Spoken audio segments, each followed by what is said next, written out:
اي اصلا حتى التاير مالتها موجود بيها. اي سبيرها منازل، سبيرها منازل القاع. سبيرها منازل القاعه صدق. دائما بجولات عبد الله الشحماني كنت تسالي وين تلقى ابو اكرم يبيع دعافيس هناك قويه باب الشرجينه. راح اروح اسوي لكم فلوج كامل ويا ابو اكرم، تعال اراويكم الاسعار عنده والدعافيس القويه. واقوى شيء ناس صدمني عند ابو اكرم هذا اللي قدامكم، البيانو اللي ياخذوه ويا السفر يطبق هم من عباك شلون جهاز مال ضغط اللي سعره ب 35,000 دينار وشيء كلش نادر. النوعيه برازيلي حلو.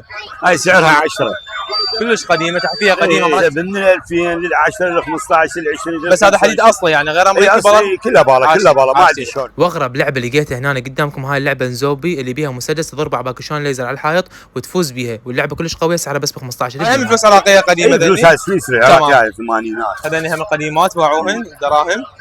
وهاي الطياره الحربيه كلش نادره اللي سعرها ب 35,000 دينار تنحط همه بالمكتب وماكو من عندها بس قطعه واحده بس. وهنا صورت لكم هذا البوذا الهندي الهندوس، اكيد هنا راح يعبدوه بالتعليقات، اللي سعره بس ب 5,000 دينار.